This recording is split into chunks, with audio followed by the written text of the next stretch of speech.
Jadi lam tu ada mana hak, lam tu ada mana dikhaskan. Tengoklah macam-macam ada 22 makna. Contohnya dia kata wal izzatu lillah. Maka izzah ni maknanya kesucian itu adalah hak Allah. Memang dia punya lah maksud dia. Kerajaan keseluruhan pun hak Allah juga. Urusan apa-apa pun hak Allah juga. Wailun lil mutaffifin. Berhaklah wail ini kepada orang yang mutaffifin. Mutaffifin ni apa? Orang yang mengkhianati timbangan.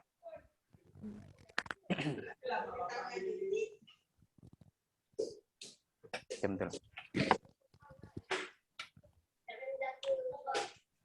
Boleh? Ustaz, tapi yang banyak dalam Al-Quran ialah lam yang hak dan dihaskan ke? Tak. Oh. Tak dapat nak detect. Oh, tak detect. Saya nak buka kan ni untuk kelas pagi ni diorang dah lama sikit. Jadi saya bagi tahulah lam kat huruf jar tu sebenarnya ada 22 makna macam tu jelah.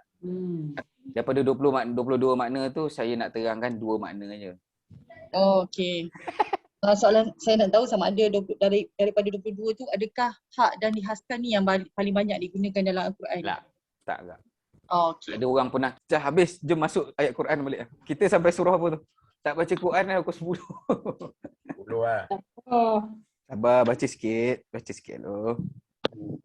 Kita surah apa lah? Lupa dah. Oh ni sama kan macam kelas Matahari. Matahari ya?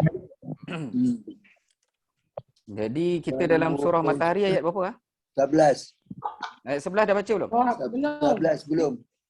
Sekarang kita menuju 10 kan? ayat ke-11. 11. Ayat 11? Ya. Okey, saya dah padam ah. Kazabat. Okey, yang ni kami dah baca dah semalam. Kemarin Jumaat. Sebenarnya kelas ni sama silibus dengan Jumaat. Aduh. Sama, ayat yang sama kat tu. Beza dia cepat. Seorang dah baca, seorang belum baca. Seorang dah baca, seorang belum baca. Nak belajar tempat lain. Baik, tak apa. Kita baca sama-sama lah. Baik, teruslah. Saya rasa kelas saya Ahadnya okey kot kalau teruskannya. Balik. Baik, tapi sebelum tu kita ulang sedikit daripada ayat atas sikit lah. Allah kata, wa nafsi, Allah telah sumpah dengan 7 ayat. Lalu Allah kata apa tau? Dengan jiwa, dengan macam-macam lah, matahari, bulan, semua kan.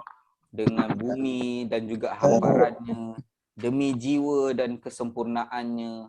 Lalu Allah ilhamkan kejahatan pada kita ni, Allah tunjukkan ni jahat, ni baik, wa taqwaha. Lalu Allah kata berjayalah orang yang menyucikannya, iaitu jiwa tersebut. Siapa yang sentiasa menyucikanlah, insya-Allah mudah-mudahan kita masuklah. Kemudian waqad khaba man dassaha, maka rugi pula orang yang tidak membersihkannya tu, mengotori jiwa tersebut. Lalu Allah kata kadzabat samud bi taghwaha. Baik, kadzabat ni apa dia ni? Tuan Zul. PL. Fi'il apa ni? Madi. Fi'il madhi. Okey. Fi'il madhi. Kazzaba. Ayuh, Kazzaba. daripada kalimah kazzaba. Pattern nombor apa ni? Pattern nombor Nombor apa? 3 Ayuh, pattern nombor 3. Kalau pattern nombor 3 kita kena datangkan terjemahan apa ni? Dengan an. Dengan an. Okey. Bagi kelas yang hari Jumaat malam tu, cuba tengok kad muka surat 9. 8. Baik, dekat dalam muka surat 8 tu ada tak pattern nombor 3? Betul. Ada. Ada tak? Okey. Jadi pattern nombor 3 tu tulis dekat tepi tu yang ni.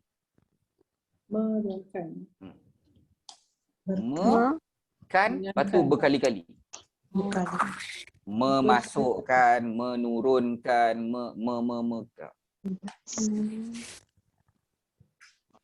nampak macam kabur-kabur kan? Apa bondo pula nombor 3 pula tu. Kan? Kan nombor 3 kan dia punya pattern dia fa'ala kan? Betul tak? Nombor 3 tu. Ada peserta dalam ni dia belum pernah dengar lagi. Jadi fa'ala kazzaba. Pattern dia dalam kad nombor muka surat 3 tu adalah wazan ataupun pattern tau. Setiap perkataan ataupun perbuatan dalam bahasa Arab dia ada pattern dia. Jadi mol dia ada mol dia tu. Jadi mol kazzaba adalah mol pattern 3. Baik, sekarang ni apalah pattern ni pakai? Baik, kalau datang dalam pattern 3 dia ada unsur ni. Kita datangkan terjemahan. Jalan. Maknanya dia kazabat nak terjemah apa? Dustakan. Mendustakan. Banyak kali ke sekali ni? Banyak Kali. Banyak kali. Mana datang banyak kali tu Tuan Munir? Betul, dia pattern 3. Ayuh, Pattern dekat 3. pattern tu. Mantap. Boleh? Jadi pattern dekat dalam bahasa Arab sangat untuk perbuatan sangat penting. Kalau kita baca kitab ni kan, kitab Matan Arba'in, hadis Nabi kan. Antara dia Nabi kata apa tau? Nabi sebut umir tu an uqatilan nas.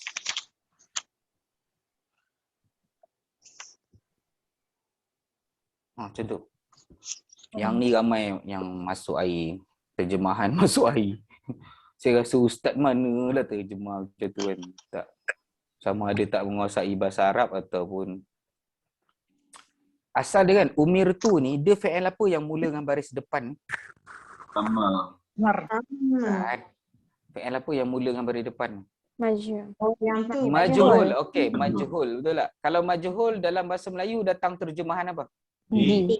Okey, dia tambah terjemahan di kat depan. Baik, amar mana apa amar? Amar ma'ruf nahi Perintah. munkar. Perintah. Okey, disuruh. Boleh? Jadi dekat sini an adalah huruf nasab no.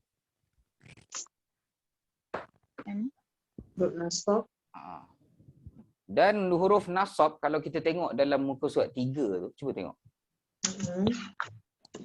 Dalam muka surat 3 tu, apa fungsi huruf nasab? Membaris ataskan. Membaris ataskan apa tu Tuan KJ?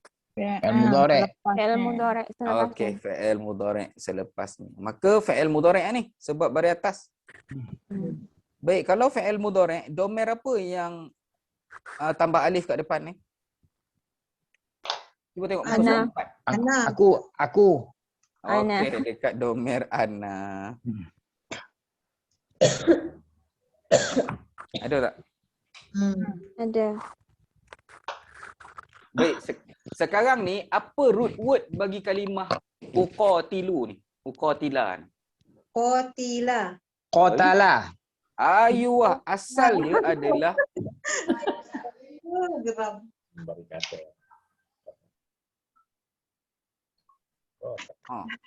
boleh? Qatala macam tu. Kita buang alif tu. Lepas tu yang lain kita buang alif ni. Lepas tu kita naikkan semua. Fi'il madhi kan semua baris atas kan. Buang tanda mudhari', maka tu adalah root word dia. Baik, kalau qatala, cuba tengok pattern yang muka surat 8 tadi tu. Empat. Dia wazan apa? Wazan apa? Fa'ala. Ayuh, wazan dia adalah wazan fa'ala. Ada tak? Ya. Okey. Kalau wazan 4 pula, apa makna yang kita kena bawa? Belum belajar. Oh, belum Kita dah belajar ni. Baik, kalau datang dalam pattern 4 pula, dia adalah perbuatan yang saling. Yang apa Ustaz? Oh, Yang saling. saling. Saling. Yang paling tu saling. Dia mesti dibuat oleh dua buah pihak. Ada dua pihak.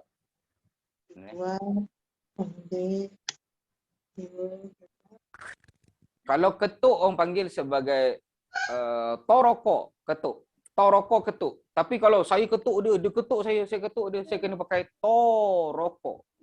Ada alif. Macam tak sampai je. Sampai. Sampai? Okey. Jadi, baik sekarang ni kalau 3 huruf, saja-saja 3 huruf, dia akan qatala. Satu. Katalah satu. Okey, qatala pattern 1, 3 huruf.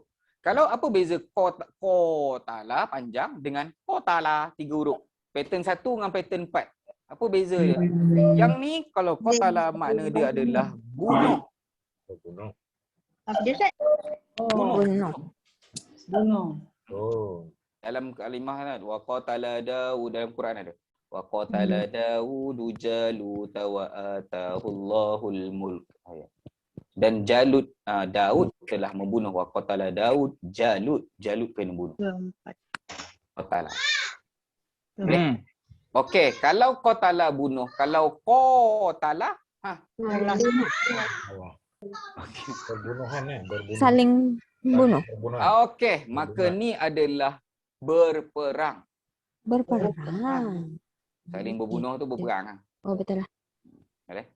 Jadi, bila orang baca hadis Nabi ni kan, dia tak tengok wazan tu, dia tak tengok pattern tu. Lalu dia kata, kau tengok Rasulullah Muhammad ni, dia adalah diutuskan untuk membunuh. Lah, dia bukan untuk membunuh.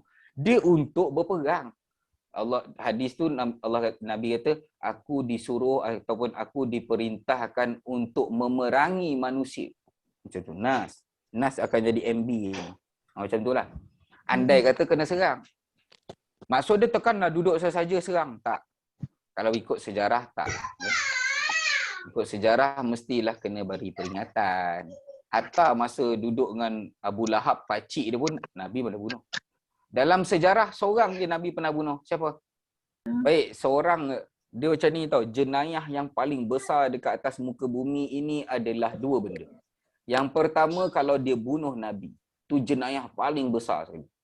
Dan penjenayah paling besar sekali adalah sama ada dia bunuh Nabi ataupun dia kena bunuh dengan Nabi.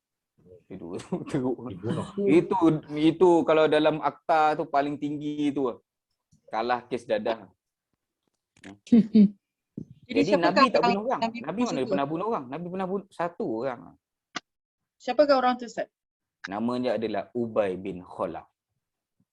Ubay tu Orang yang Yahudi Ustaz. Dia orang kafir, orang musyrikin lah. Dia macam Abu Jahal kak. Tapi Abu Jahal bawah sikit lah daripada dia. Sebab Abu Jahal tak kena bunuh dengan Nabi. Abu Lahab walaupun masuk nama dia dalam Quran tapi dia tak kena bunuh dengan Nabi. Maka dia punya, maknanya ada tahap lagi lah. Orang kafir ni ada tahap-tahap dia pula. Ni teruk ni, tahap ni teruk ni. Macam tu lah. Yang paling teruk, terpaksa kita sebut Ubay bin Khalaf sebab Rasulullah bunuh dia. Tu pun bukan kena bunuh, dia kena tombak sikit kat tepi ni kot. Sampai member-member cakap, dah sikit je pun luka. Tak. Muhammad cakap, dia akan bunuh aku akan mati. Mati dia. Perang, Berhenti masa je. perang lah. Oh, ya. Ada cerita tu. Masa perang lah tu. Masa tengah perang. Perang Sebab Ubay bin Khalaf ni, kerja dia mesti carutkan Rasulullah. Kerja dia maki Rasulullah. Di depan dan di belakang. Sampailah surah Humazah tu antara sebab turun Ubay bin Khalaf. Wailul likulli humazatil lumazah tu. Pencela dan pengumpat dan pencela tu. Sebab apa turun surah tu ni? Ubay ni lah. Dia lagi teruk daripada Abu Jahal sebenarnya. Dan dia lebih teruk daripada Abu Lahab.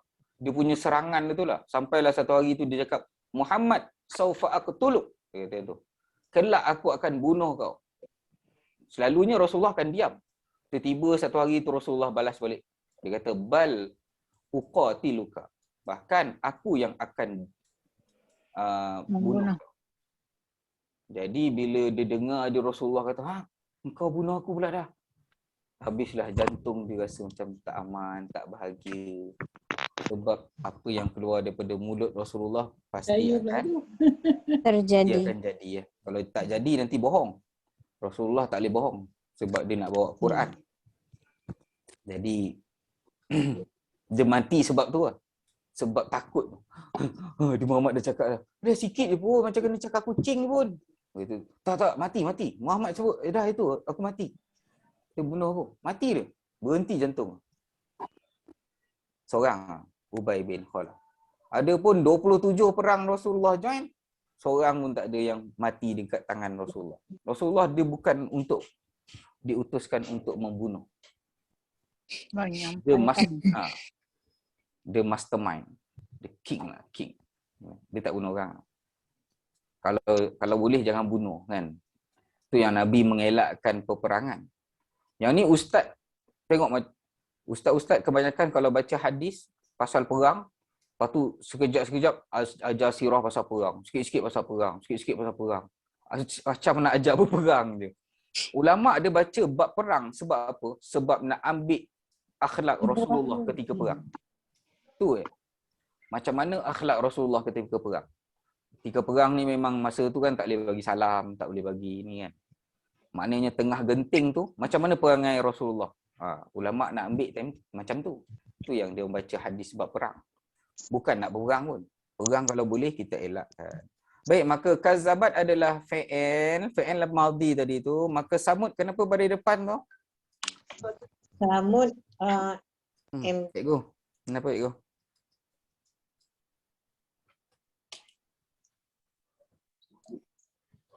Cikgu Mazni? Mana dia? Nama khas tak? Apa dia? Nama khas. Yelah, ayuh fa'il. Boleh? Fi'il kan kena ada fa'il. Fi'il kan kena ada fa'il. Kemudian B huruf apa? Jar. Tawwa, baca baris. Tawwa jadi apa? Majrur. Majrur. Kenapa macam loading je bulan puasa ni semua? Majrur, tapi kenapa tak baca baris bawah tu? Ta'azur, mumtaz. Okey. Kemudian ha jadi apa ni? Jadi MI. MI, mumtaz. Puan Norehan. Ustaz, kazabat tu hia Ustaz, dia punya tersembunyi DIY. Jadi domer dia. Okey, domer dia domer apa tadi? Hia. Okey. Siapa hia tu? Samud tu Ustaz. Okey. Samud ni. Puan lah ya. Maknanya kalau nak terjemah sebut fa'il dulu. Samud telah mendustakan berkali-kali lah ayat-ayat Allah ini dengan tawwa itu makna apa? Melampau. Sifat kemelampauan, melampaui batas. Melampaui. MI tu kenapa tak baris bawah? MI kenapa tak baris bawah tu? Tuan. Tuan Munir, kenapa tak baris bawah tu? Mabni. Baik, lalu antara dia adalah sifat kazzabat. Tak apa, dia kena advance sikit ni Puan Azizan, dia laju sikit. Duduk kelas advance lah, best pun lah macam mana ni macam tu kan. Baik, tak apa, kazzabat lalu samud, perangai samud. Kita dah cerita pasal samud tu lah. Sikit-sikit Ustaz, cakap sikit-sikit je. Wah, itu tak habis ke? Okey, kita dah baca. Kelas Jumaat dah baca. Okey, tak apalah. Kejap lagi yang kita bincang. Baca sikit lagi. Idhim ba'atha ashqaha. Iz mana apa? Iz. Ketika mana ataupun apa lagi satu? Selain daripada ketika mana? Bila. Apabila. Zaraf. Apa dia? Ayuah dia dalam kategori zaraf. Zaman wala makan. Zaman. Mumtaz. In ba'asa apa dia Puan Ni Asmat?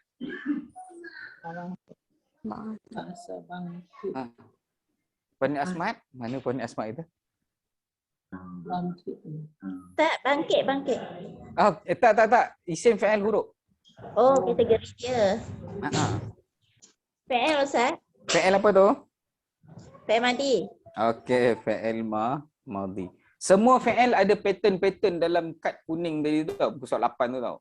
Tapi kita tak bahaskanlah semua sebab-sebab ni. Yang ni pattern nombor in fa'ala ni, in ba'atha.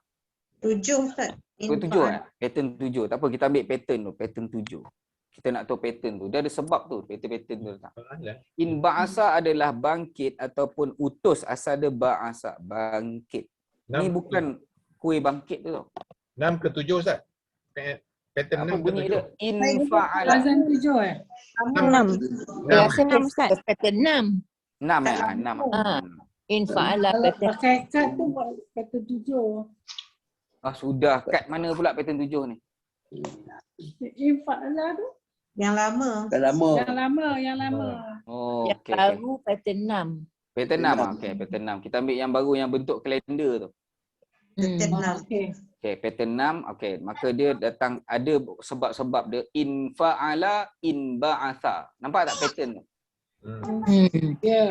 Dalam bahasa Arab kita nak ingatkan pattern sangat memainkan peranan lah. Baik, bangkitlah. Ashqa mana apa? Orang yang paling Celaka.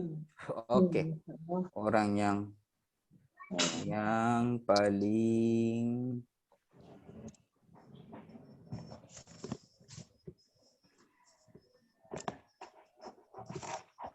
kalangan ha ni laki ke perempuan? Perempuan dari kalangannya perempuan. Siapa perempuan ni? Samud. Samud, Mumtaz. Maka Ashqa tu Puan Rosnani dah keluar pula pun nak panggil. Baik, Ashqa nak jadi apa? Isim. Baiklah, dia isim. Apa tanda isim eh?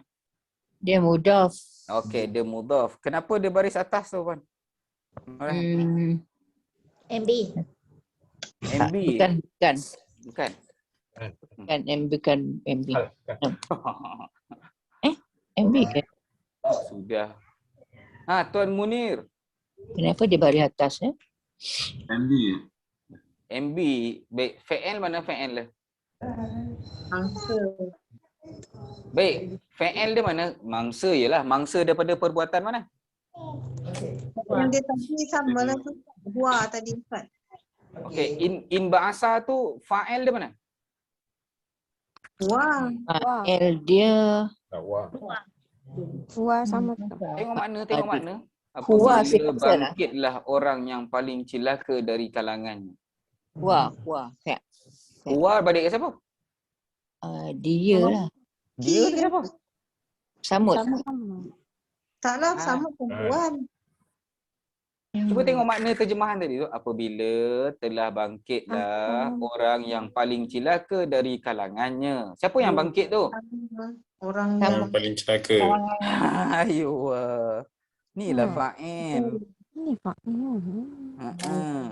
Fa'il dia siapa, Ustaz? Maaf. Ashqa tu. Ashqa fa'il ke? ada. Dia tak balik atas tak ni? Ni ta'azur. Oh tak. Oh, ta'azur betul-betul. Astaghfirullahaladzim. Dua tadi. Apa dia? Ya. Ni Ashqa ni adalah huwa tadi Ustaz kan? Apa lah huwa pula dah. Huwa. Dia tu. Jadi apa tu Cikgu Mas ni? Tu kaum Samud tu MI. MI, Mumtaz. Balik kepada kaum Samud. Okey kot. Faqala lahum Rasulullah naqatallahi wa suqiyaha. Panjang pula rasanya. Tengok macam dah 10 suku je. Saya 10.30 ada kelas. Baik, satu yang saya nak ceritakan sikit. Kita bacalah kisah ni sebab kelas hari Jumaat dah baca dah cerita dia ni. Jadi saya nak kongsikan kelas ni pula lah. Mana cerita dia hilang? Pasal unta tu kan kan? Ustaz dah Dah cerita dah.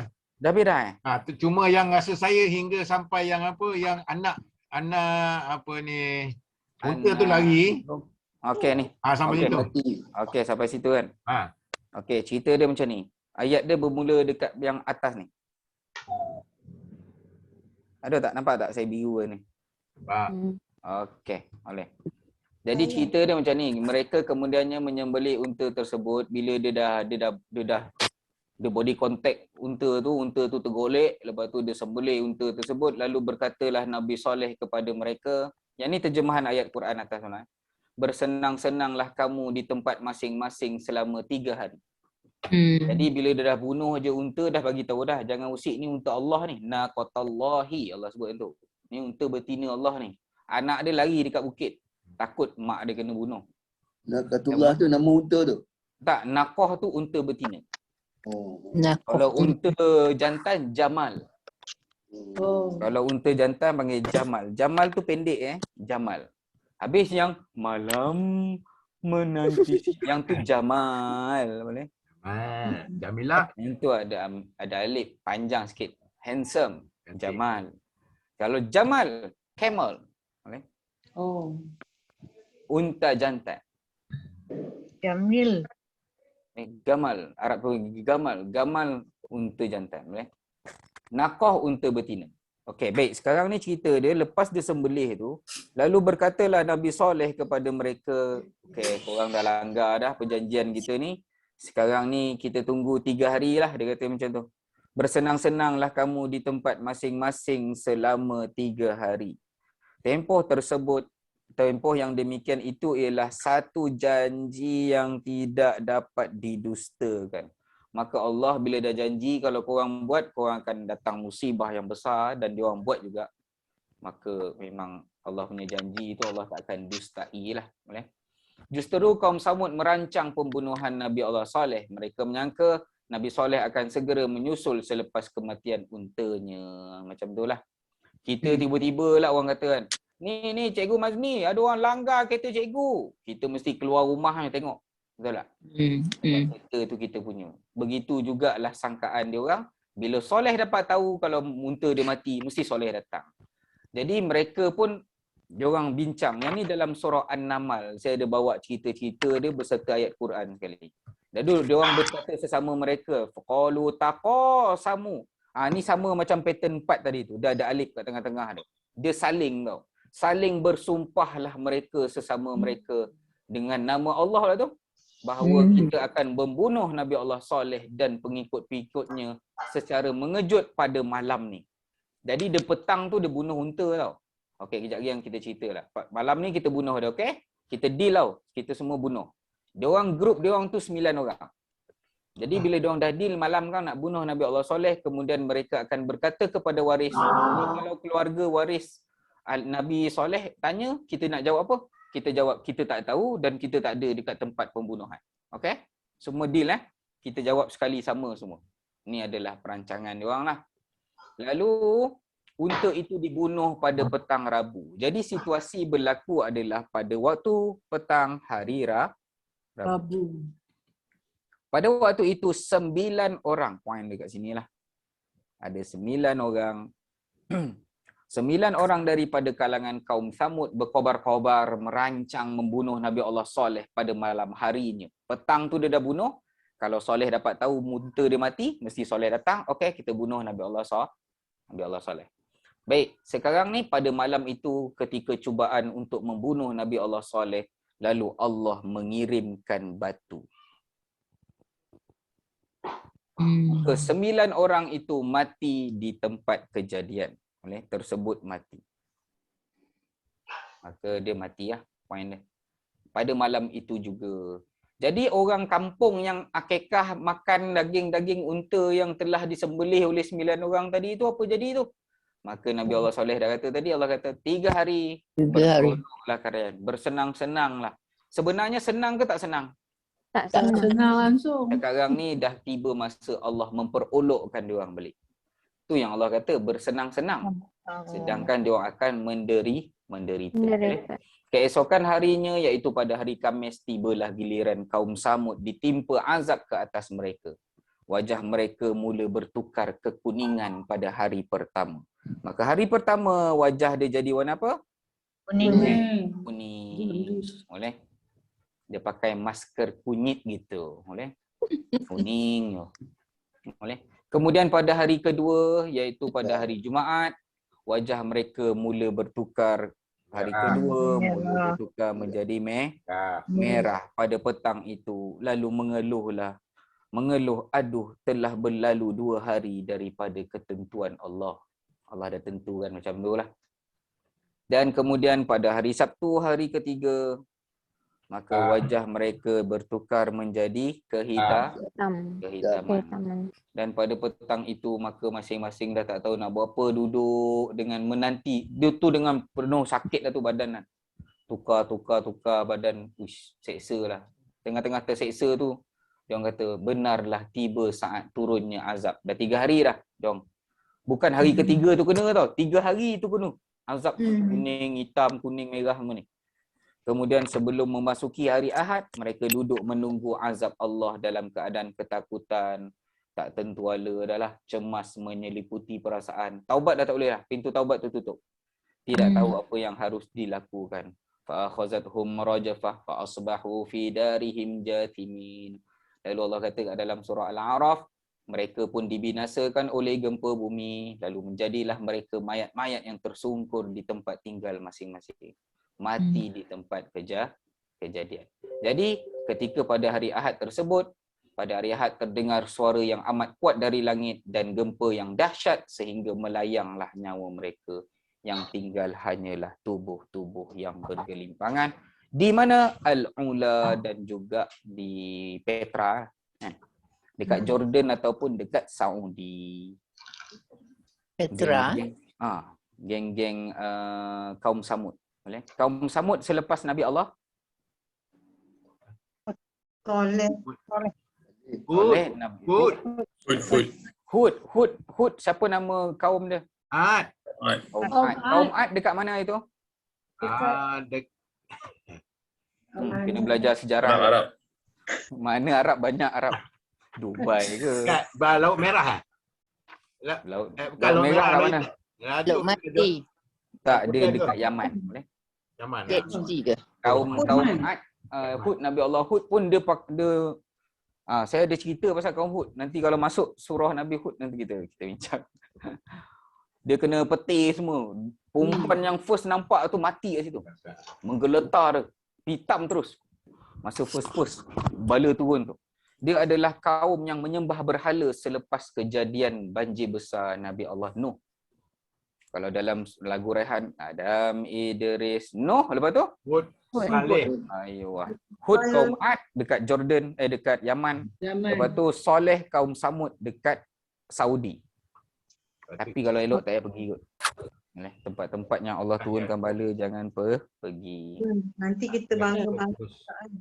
Jangan duduk sana senyum-senyum selfie tak payah. Ciao. Tengok. Sebahagian ulama mengatakan, kebanyakan mengatakan pergi kat tempat yang bala turun adalah haram. So yang dia pergi tengok dekat apa tu? Fir'aun tu? Fir'aun tak, tu bukan tempat turun azab. Fir'aun tu bukan tempat Itu turun azab. dekat museum. Azab dekat Laut Merah. museum. Itu dekat museum kan? Fir'aun punya apa tu? Piramid. Piramid tu kat Tak apalah. Mesir. Piramid tak kena turun azab. Tak ada azab. Tak boleh lah pergi. Azab turun dekat Laut Merah tu yang tutup. Laut Merah. Dia kena dekat laut. Boleh? Baik, tak apa. Laut ke tak laut ke, insya-Allah kita sambung minggu depan. Hari dan waktu yang sama, insya-Allah. Selamat berpuasa semua. Masih larat lagi? Masih. Awal pagi. Alhamdulillah. Saya dah rasa berat saya turun 1 kilo lah. Wow. Baru berapa jam puasa. Okey. Subhanakallahumma wa bihamdika asyhadu an la ilaha illa anta astaghfiruka wa atubu ilaik. Bismillahirrahmanirrahim. Wal 'asri innal insana lafi khusr illa alladhina amanu wa 'amilus solihati wa tawasaw bil haqqi wa tawasaw bis sabr. Sallallahu ala sayyidina Muhammad wa ala alihi wa sahbihi ajma'in. Walhamdulillahi rabbil alamin. Assalamualaikum warahmatullahi wabarakatuh.